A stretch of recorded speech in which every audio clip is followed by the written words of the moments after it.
আজ আমার ছেলে আমার নিথর দেহে চপচপে করে ঘি মাখিয়ে দিচ্ছে। পাশে দাঁড়িয়ে থাকা শ্মশান যাত্রীরা বলছে, ভালো করে ঘি মাখাও, তাহলে বডি তাড়াতাড়ি পুড়ে যাবে। আমি দেখছি আমার ছেলে আমার প্রাণহীন দেহটা একটা বড় শিশি ঘি ঢেলে কিভাবে ঘি মাখানোর নিয়মে কৃত্রিম শ্রদ্ধা উগরে দিচ্ছে।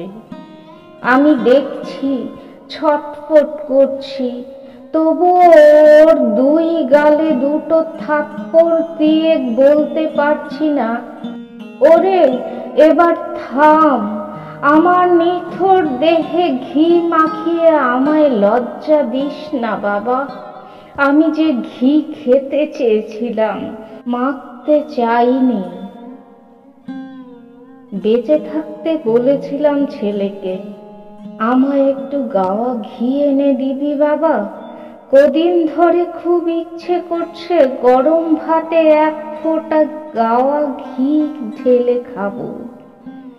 বৌমা বলেছিল, এই বয়সে এত নোলা ভালো নয় মা, ভালো মন্দ কিছু হলে আমাদেরকেই তো ভুগতে হবে। ছেলে বলেছিল, সংসারে এত খরচ হয়, তুমি আর বাড়তি খরচের কথা বলো না তো মা। আমি সেদিন কাঁদিনি, বুঝেছিলাম ছেলের অনেক কষ্ট হয় সংসার টানতে। তারপর আর কোনোদিন ঘি খাবার কথা আমি মনের ভেতরেও আনিনি। শেষে আজ গলগ্রহের ভাত গলা দিয়ে নামতে নামতে বাধা পেল আমার শ্বাসনালীতে।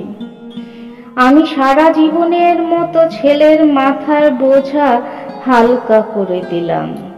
আমার মনে এতটুকু দুঃখ ছিল না আমি ঘি খেতে পাইনি বলে, কিন্তু আজ যখন ছেলে আমার প্রাণহীন দেহে ঘি মাখিয়ে দিচ্ছে, আমার আত্মা যেন জ্বলে পুড়ে যাচ্ছে রাগে।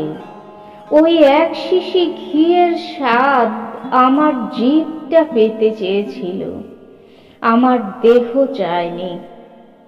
আমার দেহ চায়নি ঘিয়ের লেপন। আজ নিজেকে বড্ড হাস্যকর লাগছে, বড্ড হাস্যকর।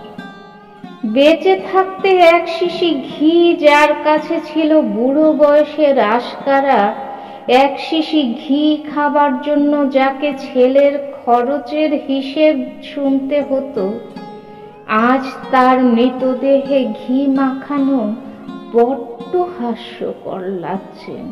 আমি চিৎকার করে বলতে চাইছি, ওরে থাম থাম, আমার শরীরে আর ঘি ঢালিস না। আমি একটু ধিমে আঁচে পুড়তে চাই, ধিমে আঁচে আমার শেষ বয়সের গল্প রেখে আস্তে আস্তে পুড়তে চাই। কিন্তু বলতে পারছি না। ওরা আমার ঘি মাখানো দেহটা চুল্লিতে ঢুকালো, তারপর চুল্লির দরজা বন্ধ। গনগনে চুল্লির ভেতর তখন আমার সারা দেহে ঘিয়ের গন্ধে মো মো করছে।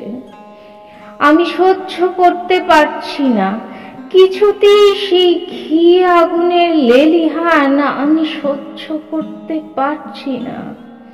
এক শিশি ঘি আমার দেহ ছাই করে দিল এক নিমেষেই, কিন্তু এক ফোঁটা ঘি আমার জীবন্ত জীবের ডগার তৃপ্তি দিতে পারল না।